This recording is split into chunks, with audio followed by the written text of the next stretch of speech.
Hello, ఎలా ఉన్నారు? Okay. ICT గురించి మొన్న ఎప్పుడో వీడియో చేద్దాం అనుకున్నాను. కొన్ని పర్సనల్ రీజన్స్ వల్ల చేయలేకపోయాను.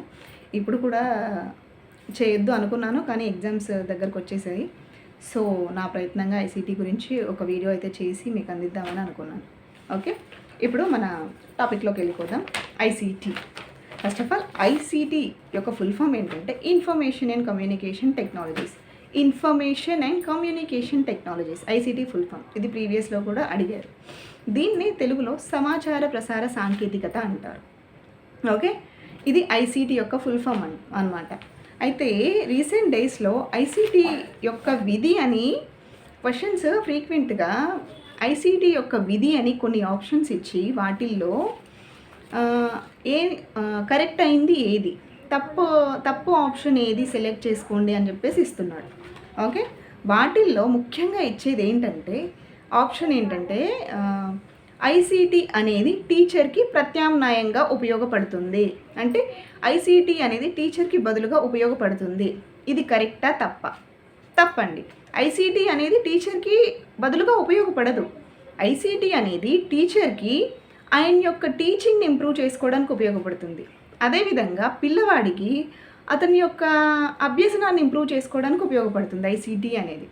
అదేవిధంగా వేరే మనుషులకు కూడా వాళ్ళ వ్యక్తిగతంగా సామాజిక స్థాయిల్లో కూడా ఐసీటీ అనేది ఉపయోగపడుతుంది. ఇవి ఐసీటీ యొక్క యూజెస్ అన్నమాట. విద్యాపరంగా మాత్రం ఇవి. టీచర్ ఏమో ఆయన టీచింగ్ని ఇంప్రూవ్ చేసుకుంటాడు, పిల్లవాడేమో వాడి యొక్క అభ్యసనాన్ని ఇంప్రూవ్ చేసుకుంటాడు. ఓకే, ఇది ఐసీటీ యొక్క యూజెస్ అన్నమాట. ఓకే, ఆప్షన్స్ అనేవి నీట్గా డీప్గా చదవండి, మీకు అది అర్థమైపోద్ది. క్వశ్చన్ ఈ విధంగా ఇచ్చినప్పుడు ఆప్షన్స్ ఒకసారి క్లియర్గా చదవండి. ఓకే, అయితే ఐసీటీ కంప్యూటర్ సేమ్ అని చాలామంది అనుకుంటారు, కానీ ఐసీటీ కంప్యూటర్ అనేవి సేమ్ కాదు. ఐసీటీని ఉపయోగించుకొని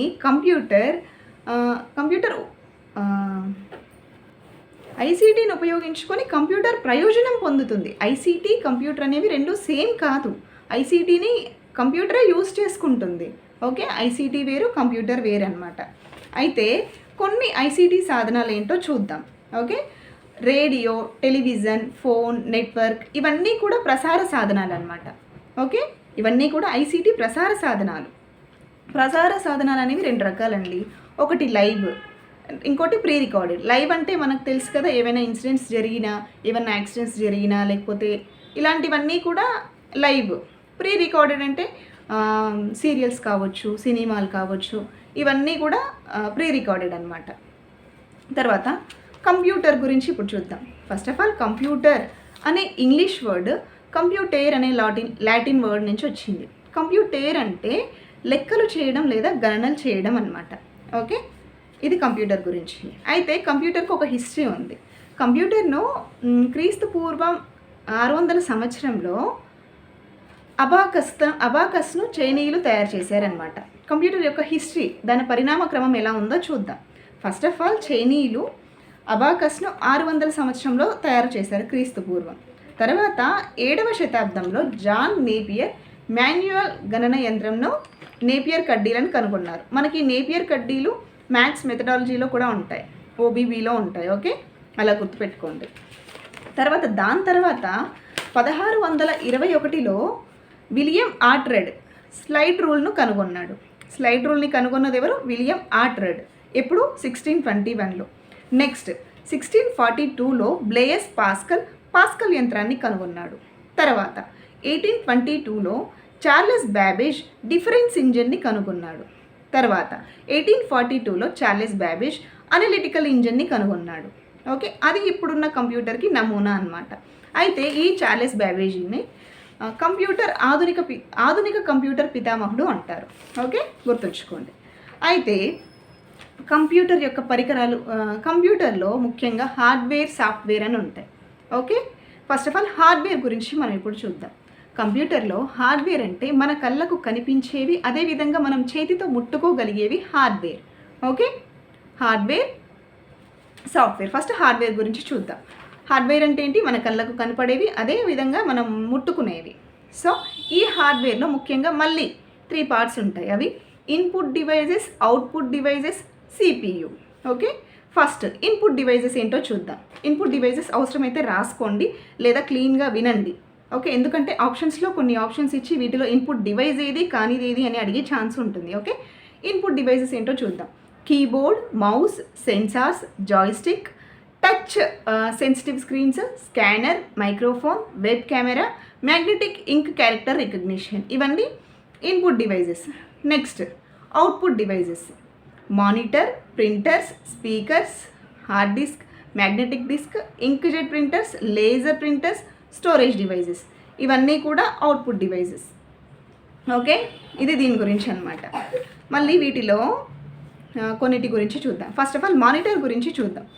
మానిటర్లో ముఖ్యంగా ఏంటి, మనము ఇన్స్ట్రక్షన్స్ ఇస్తూ ఉంటాం కదా, ఇచ్చే ఇన్ఫర్మేషన్ కరెక్టా కాదా అని చెక్ చేసుకోవడానికి మానిటర్ ఉపయోగపడుతుంది.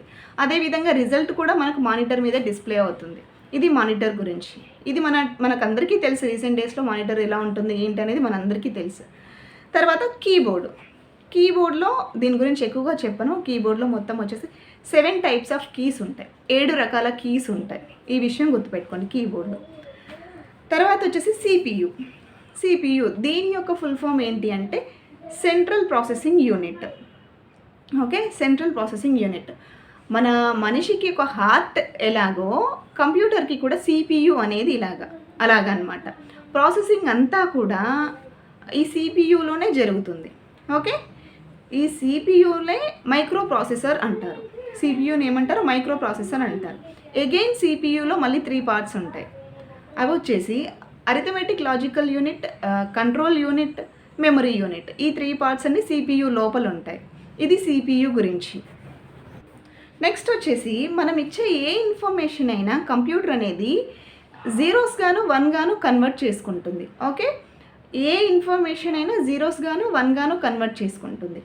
ఓకేనా, దీన్నే ఏమంటారు? బైనరీ సిస్టమ్ అంటారు. మనం ఇచ్చే ఏ ఇన్స్ట్రక్షన్స్ అయినా 0s గాను 1 గాను కన్వర్ట్ చేసుకుంటుంది. దీన్ని బైనరీ సిస్టమ్ అంటారు.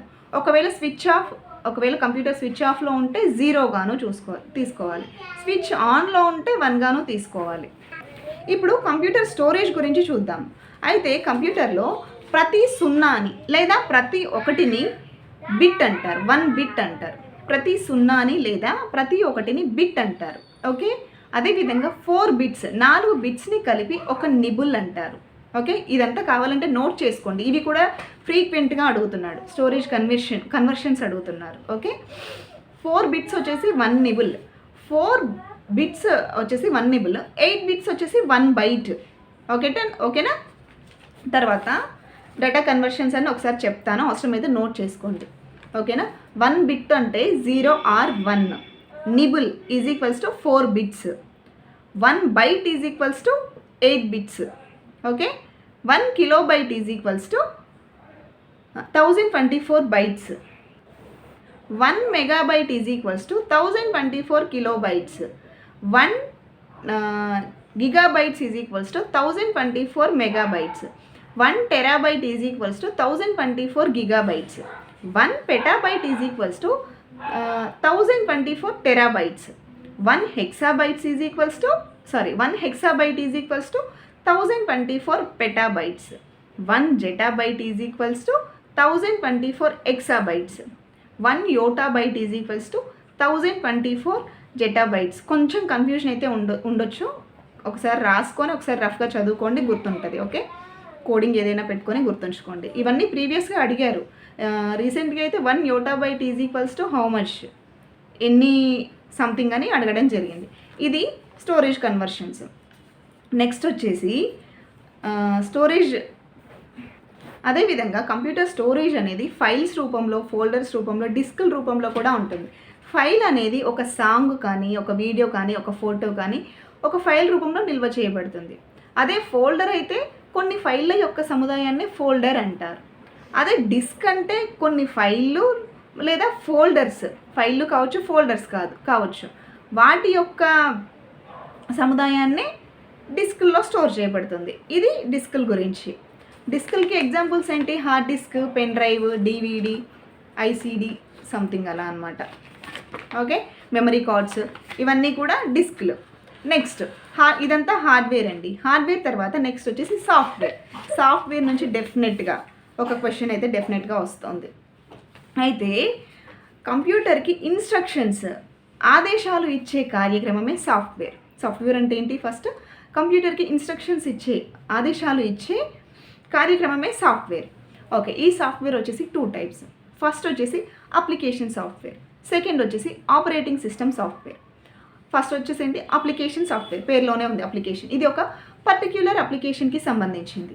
ఓకే, ఒక పర్టిక్యులర్ అప్లికేషన్కి సంబంధించింది వచ్చేసి ఈ అప్లికేషన్ సాఫ్ట్వేర్. అంటే ఏదో ఒక అప్లికేషన్కి సంబంధించింది అనమాట. ఒక ప్రత్యేకమైన పనిని నిర్వర్తించడానికి పనికొచ్చేదే ఈ అప్లికేషన్ సాఫ్ట్వేర్. ఓకే, ఈ అప్లికేషన్ సాఫ్ట్వేర్కి ఎగ్జాంపుల్స్ వచ్చేసి ఎంఎస్ ఆఫీస్ గుర్తుంచుకోండి. అదేవిధంగా VLC video player, Winamp, WINAMP ఇవన్నీ కూడా application softwares. Next operating system software. Operating system పేరులోనే ఉంది. ఆపరేటింగ్, కంప్యూటర్ని మొత్తం ఆపరేట్ చేయడానికి ఉపయోగపడే software operating system software. Okay, కంప్యూటర్నే పనిచేయించడానికి ఉపయోగించే software operating system software. Okay, ఆ ముందు చెప్పుకున్న అప్లికేషన్ సాఫ్ట్వేర్ పనిచేయాలంటే ఈ ఆపరేటింగ్ సిస్టమ్ సాఫ్ట్వేర్ ఉంటేనే అప్లికేషన్ సాఫ్ట్వేర్ పనిచేస్తుంది. ఇది ఆపరేటింగ్ సిస్టమ్ సాఫ్ట్వేర్. దీనికి ఎగ్జాంపుల్స్ వచ్చేసి Windows, Linux, LINUX Linux, DO Mac. Okay, ఇది ఆపరేటింగ్ సిస్టమ్ సాఫ్ట్వేర్ గురించి. ఓకే, తర్వాత నెట్వర్క్ వెళ్ళిపోదాం. ఇక్కడ ఇది సాఫ్ట్వేర్ గురించి అయిపోయిన తర్వాత నెట్వర్క్లోకి వెళ్ళిపోదాం. ఫస్ట్ ఆఫ్ ఆల్ నెట్వర్క్ వచ్చేసి 3 టైప్స్ అండి. ఓకే, నెట్వర్క్ అనేది 3 టైప్స్. ఓకే, ఇప్పుడు చెప్తాను. వీటి యొక్క ఫుల్ ఫామ్స్ కూడా ఇంపార్టెంట్, జాగ్రత్తగా వినండి, అవసరమైతే నోట్ చేసుకోండి. Okay, 3 types. అవి వచ్చేసి ల్యాన్, మ్యాన్, వ్యాన్. ఫస్ట్ వచ్చేసి ల్యాన్, LAN, ఫుల్ ఫామ్ వచ్చేసి లోకల్ ఏరియా నెట్వర్క్. దీని యొక్క యూజెస్ ఏంటంటే ఇవి ఒక భవనంలో ఉన్న కంప్యూటర్లని కనెక్ట్ చేసి ఉంచుతాయి, అనుసంధానం చేసి ఉంటాయి. Next MAN, MAN, metropolitan area network. ఇది వచ్చేసి ఒక సిటీలో ఉన్న కంప్యూటర్స్ని అనుసంధానం చేసి ఉంచుతుంది ఈ నెట్వర్క్. నెక్స్ట్ వచ్చేసి WAN, WAN, wild area network. ఇది అనేక దేశాల్లో ఉన్న కంప్యూటర్స్ని కనెక్ట్ చేసి ఉంచుతుంది. ఈ నెట్వర్క్ యొక్క యూజ్ ఇది అనమాట. ఈ ఫుల్ ఫామ్స్ కూడా గుర్తుపెట్టుకోండి, ఇవి కూడా ఫ్రీక్వెంట్గా అడుగుతున్నాడు. Next internet surfing. Internet surfing అంటే ఇంటర్నెట్లో మనకు కావాల్సిన అంశాన్ని మనం వెతుక్కొని తెలుసుకోవడమే ఇంటర్నెట్ సర్ఫింగ్. ఓకే, అయితే మనకు ఇంటర్నెట్ అందించే సేవలు ఏంటేంటో రఫ్గా చెప్తాను. వాటి యొక్క ఎక్స్ప్లెనేషన్ ఏం చెప్పట్లేదు, అవి ఏంటేంటో మనం రెగ్యులర్గా వాడేవే చెప్తాను. Okay, WWW world wide web. అయితే ఇంటర్నెట్ అందించే సేవలు వచ్చేసి emails, chatting, search engines, news groups, web cam, commerce. ఇవన్నీ కూడా మనకి ఇంటర్నెట్ అందిస్తున్న సేవలు అనమాట. తర్వాత నెట్వర్క్కి సంబంధించి నెటిక్వేట్ గురించి ఒక 2 పాయింట్స్ చెప్తాను. ఫస్ట్ ఆఫ్ ఆల్ స్పెల్లింగ్ చూడండి.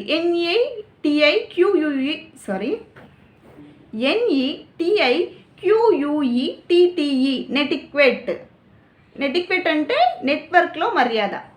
Etiquette, ETIQUETTE etiquette. First of all ఇక్కడ ఇంగ్లీష్ వర్డ్ ఎటిక్వేట్కి మీనింగ్ వచ్చేసి మర్యాద. నెటిక్వేట్ అంటే నెట్వర్క్లో మర్యాద. నెట్వర్క్ వాడేటప్పుడు మన ఇష్టం వచ్చిన వర్డ్స్ వాడడం, అనవసరంగా ఆ ఇన్ఫర్మేషన్ని చేంజ్ చేయాలనుకోవడం, వల్గర్ లాంగ్వేజెస్ మాట్లాడడం, ఇదంతా కరెక్ట్ కాదు అని చెప్పేదే నెటిక్వేట్. మర్యాదగా ఎలా ప్రవర్తించాలి, మర్యాదగా ఎలా ఉండాలి నెట్వర్క్లో అని దాని గురించి చెప్పేదే ఈ నెటిక్వేట్ అనమాట. తర్వాత OERs, సార్వత్రిక విద్యా వనరులు, ఓపెన్ ఎడ్యుకేషనల్ రిసోర్సెస్. ఓకే, ఇవి ఇచ్చి వీటి యొక్క యూజెస్ అయితే డెఫినెట్గా అడుగుతున్నాడు OERs గురించి. ఓకే, వాటిల్లో ఓపెన్ ఎడ్యుకేషనల్ రిసోర్సెస్ పేరులోనే ఉంది కదా, ఎడ్యుకేషనల్ రిసోర్సెస్ ఓపెన్ అనమాట. అంటే ఇవి పబ్లిక్ డొమైన్స్లో విద్యా వనరులను పబ్లిక్ డొమైన్లలో అందరికీ అందుబాటులో ఉంచడాన్ని సార్వత్రిక విద్యా వనరులు అంటారు, ఓపెన్ ఎడ్యుకేషనల్ రిసోర్సెస్ అంటారు. అయితే వీటి యొక్క యూజెస్ వచ్చేసి వీటిని ఫ్రీగా వాడుకోవచ్చు, ఎన్నిసార్లైనా వాడుకోవచ్చు. అక్కడ ఉన్న రిసోర్సెస్ ఏవైతే ఉంటాయో వాటిల్లో చేంజెస్ చేసుకోవచ్చు. ఒకదానితో ఒకటి కనెక్ట్ చేసేసి కొత్త వనరులు కూడా మనం సృష్టించుకోవచ్చు. ఓకే, వాటి కొత్తవి క్రియేట్ చేసి అందరికీ అందించే ఛాన్స్ కూడా ఉంటుంది ఈ OERsలో. వీటిని 4 Rs అంటారు. ఓకే, గుర్తుంచుకోండి, ఆప్షన్స్లో ఇచ్చి లేనిదేది ఉన్నదేది అని అడగవచ్చు. ఆ 4 Rs వచ్చేసి రీయూజ్, రివైజ్, రీమిక్స్ అండ్ రీడిస్ట్రిబ్యూటివ్. ఇవి వచ్చేసి ఓఈఆర్స్ గురించి. ఓకే, ఓఈఆర్స్ తర్వాత డిజిటల్ ఇండియా ప్రోగ్రామ్ గురించి చూద్దాం. అయితే ఈ డిజిటల్ ఇండియా ప్రోగ్రామ్ని ప్రధాని నరేంద్ర మోడీ 1/7/2015 ప్రారంభించారు. ఎప్పుడు స్టార్ట్ చేశారు డిజిటల్ ఇండియా ప్రోగ్రామ్ని? 1/7 అంటే జూలై 1, 2015 ప్రధాని నరేంద్ర మోదీ ప్రారంభించారు. ఓకే, దీని యొక్క యూజెస్ ఏంటంటే సాధ్యమైనంత వరకు చాలా వరకు సేవలు ఆన్లైన్లో అందించడం, అదేవిధంగా ఇంటర్నెట్ కనెక్టివిటీ పెంచడం, గ్రామ స్థాయిలో కూడా ఇంటర్నెట్ సౌకర్యాలను పెంచడం, ఇంటింటికి ఇంటర్నెట్ సౌకర్యాలు అందించడం, మెయిన్ వచ్చేసి జ్ఞాన సమాజం నిర్మించడం. ఇది డిజిటల్ ఇండియా యొక్క ప్రధాన లక్ష్యం అన్నమాట. ఓకే, తర్వాత వచ్చేసి అభ్యసన ప్రక్రియలు వచ్చేసి ఐసీటీ గురించి. First of all CAL full form ఏంటి? Computer assisted learning. ఓకే, ఇది స్కూల్స్లో ఉంటుంది అనుకుంటా నేను. అయితే ఈ సిఏఎల్ ప్రోగ్రామ్ కింద ప్రతి పాఠశాలకి కొన్ని కంప్యూటర్స్ ఇచ్చి, వాటికి యాంటెనాస్ ఇచ్చి, డిటిహెచ్ ఇచ్చేసి, ఎడ్యుసాట్ టెర్మినల్స్ ఇచ్చేసి, ఇలా ప్రతి స్కూల్కి ఇచ్చేసి ఇలా ఇస్తున్నాడు అనమాట. ఓకేనా? దీని యొక్క ఉద్దేశం ఇది. సిఏఎల్ యొక్క ఉద్దేశం, సిఏఎల్ కాదు, ఐసీటీని అభ్యసనలో ఉపయోగించడం కోసం గవర్నమెంట్ ఏ విధంగా కృషి చేస్తుంది అన్న దాన్ని బట్టి సిఏఎల్ ప్రోగ్రామ్కి సంబంధించి ప్రతి పాఠశాలకి ఈ విధంగా కంప్యూటర్స్ అందించి, వాటికి డిటిహెచ్ అందించి, డేటా ఇచ్చి, ఎడ్యుసాట్ ప్రోగ్రామ్స్ కానీ ఇలాంటి ప్రోగ్రామ్స్ అయితే స్కూల్ ఎడ్యుకేషన్కి సంబంధించి అందించడం అయితే జరుగుతుంది. ఇవి అభ్యసన ప్రక్రియలు. తర్వాత వచ్చేసి సైబర్ చట్టం అంటే ఏంటి? ఇంటర్నెట్లో జరిగే నేరాలను అరికట్టడానికి ఏర్పాటు చేసిందే సైబర్ చట్టం. ఓకేనా? సైబర్ చట్టం ఇదన్నమాట. వీటిల్లో ముఖ్యంగా వచ్చేసి ఫస్ట్ ఆఫ్ ఆల్ వైరస్ యొక్క ఫుల్ ఫామ్ కూడా అడిగారండి రీసెంట్ ఎగ్జామ్స్లో. ఓకే, వైరస్ యొక్క ఫుల్ ఫామ్ చెప్తాను, అవసరమైతే నోట్ చేసుకోండి.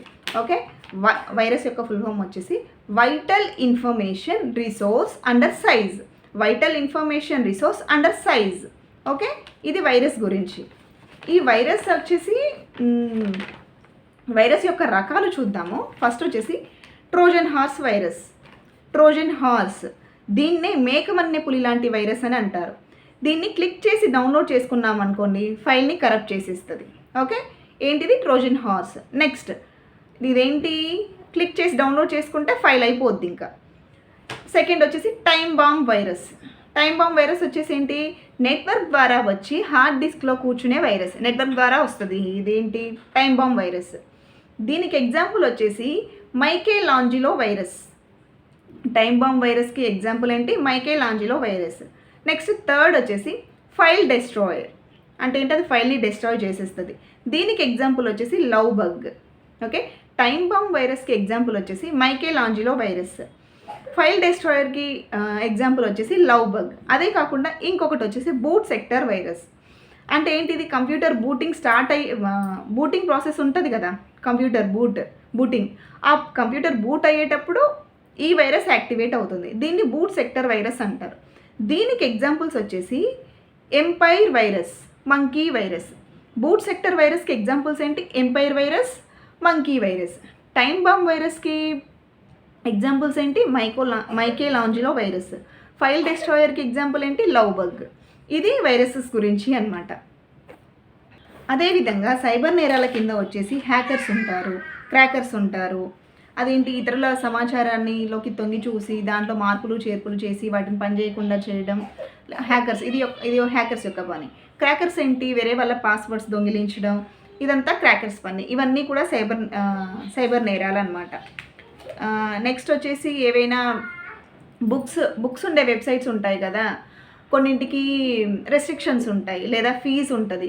ఆ ఫీజు కట్టకుండా, అంటే ఆన్లైన్లో బుక్స్ ఉంటాయి కదా, సబ్స్క్రిప్షన్ లాంటివి ఉంటాయి కదా, అవి తీసుకోకుండా కొందరు దొంగిలించి చదువుకోవడం అలా చేస్తారు కదా, అవన్నీ కూడా సైబర్ నేరాల కిందకు వస్తాయన్నమాట. ఓకే, ఇవి సైబర్ నేరాల గురించి. నెక్స్ట్ వచ్చేసి ఫ్రీవేర్స్ అంటే ఇవి ఎలాంటి ఖరీదు లేకుండా ఉచితంగా లభించే సాఫ్ట్వేర్ను ఫ్రీవేర్ అంటారు. ఓకే, దీన్నే ఓపెన్ వేర్ కూడా అంటారు. అయితే దీన్ని ఎప్పుడైనా ఎలా అయినా వాడుకోవచ్చు, కానీ దీనిలో చేంజెస్ చేయడం మనతో కాదనమాట.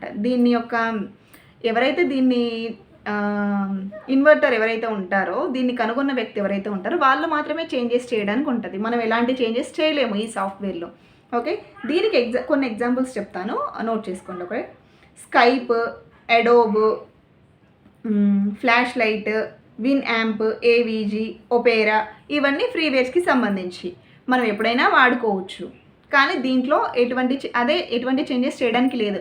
అదే ఓఈఆర్స్లో ఆ రిసోర్సెస్ మనం యూజ్ చేసుకోవచ్చు, కొత్త రిసోర్సెస్ మనం దాంట్లో ప్రొడ్యూస్ చేయొచ్చు, కొత్తవి క్రియేట్ చేయొచ్చు. ఓఈఆర్స్కి దీనికి డిఫరెన్స్ ఇది అనమాట. ఓకే, నెక్స్ట్ వచ్చేసి ఫైనల్గా ఐసీటీ ప్లాట్ఫామ్ ఎంఓఓసి. ఇది ఫైనల్ అండి. ICT platform MOOC. ఇక్కడ ఎంఓఓసి ఫుల్ ఫామ్ కూడా అడిగారు. ఏంటంటే దాని యొక్క full form massive open online course. ఓకేనా, ఇది వెబ్ ద్వారా అందరికీ అందుబాటులో ఉండి ఎవరైనా చేయడానికి వీలున్న ఆన్లైన్ కోర్సు ఎంఓఓసి అనమాట. ఇది వెబ్ ద్వారా అందరికీ అందుబాటులో ఉంటుంది. దీన్ని ఎవరైనా ఎప్పుడైనా చేయొచ్చు. ఇది దీని యొక్క ఉద్దేశ్యం అనమాట. దీన్ని ఎంతమంది అయినా ఎక్కడి నుంచి అయినా యూజ్ చేసుకోవచ్చు. ఇది దీని యొక్క ఉద్దేశ్యం అనమాట. అయితే ఈ ఎంఓఓసి కోసం మన మానవ వనరుల మంత్రిత్వ శాఖ ఈ ఎంఓఓసి కోసం స్వయం స్వయంను ప్రవేశపెట్టింది. ఓకే, ఈ స్వయం యొక్క ఫుల్ ఫామ్ కూడా అడిగాడు రీసెంట్ ఎగ్జామ్స్లో. ఒకసారి చెప్తాను, అవసరమైతే నోట్ చేసుకోండి. SWAYAM. Okay, study webs of active learning for young aspiring minds. Swayam యొక్క ఫుల్ ఫామ్ ఏంటి? Study webs of active learning for young aspiring minds. ఇది స్వయం యొక్క ఫుల్ ఫామ్. ఓకే, గుర్తుంచుకోండి, ఇంపార్టెంట్. ఈ స్వయం యొక్క ముఖ్య ఉద్దేశ్యం ఏంటి అంటే ఐఐటి, ఐఐఎం కంట్రోల్ యూనివర్సిటీస్కి ఆన్లైన్ కోర్సుని అందించడం ఈ స్వయం యొక్క ఉద్దేశ్యం అన్నమాట. ఓకే, ఇది అండి ఐసీటీ గురించి. ఆల్మోస్ట్ అన్ని ఇంపార్టెంట్ పాయింట్స్ కవర్ చేశానని అనుకుంటున్నాను. నాకు కొన్ని ఇంపార్టెంట్ కానివి అని చెప్పేసి స్కిప్ చేయడం జరిగింది. ఇదే టాపిక్ మనకు డిఎస్సిలో కూడా ఉంటుంది కాబట్టి అవసరమైతే డిఎస్సి ఎగ్జామ్లో పార్ట్స్గా చేయడానికి అయితే ట్రై చేస్తాను. సో ఎగ్జామ్స్కి ఎక్కువ టైం లేదు కాబట్టి, ఎల్లుండి నుంచి ఎగ్జామ్స్ కాబట్టి ఏ టాపిక్స్ అయితే ఇంపార్టెంటో ఆ టాపిక్స్ తీసుకొని, నాకు కొంచెం చిన్న హెల్త్ ఇష్యూ ఉన్నా కూడా పక్కన మనకి ఇప్పుడు ఈ టాపిక్ ఇంపార్టెంట్ కాబట్టి ఈ టాపిక్ మీద క్లాస్ అయితే చేయడం జరిగింది. ఓకేనా, డెఫినెట్గా యూస్ చేసుకోండి. ఇలాంటి మరిన్ని వీడియోస్ కోసం మన ఛానల్ని సబ్స్క్రైబ్ చేసుకోండి. వీడియో కానీ నచ్చినట్టయితే లైక్ చేయండి. మీ ఫ్రెండ్స్ ఎవరైనా మీరు యాస్పిరెంట్స్ అయ్యి ఉండొచ్చు, మీ ఫ్రెండ్స్ కూడా ఎవరైనా యాస్పిరెంట్స్ అయితే మన వీడియోస్ని షేర్ చేయండి, మన ఛానల్ని రిఫర్ చేయండి. ఓకే, మీరు ఎంత బాగా నన్ను సపోర్ట్ చేస్తే నేను అంత మంచి కంటెంట్ ఇవ్వడానికి ట్రై చేస్తానండి. ఓకేనా, thanks for watching. Okay, thank you.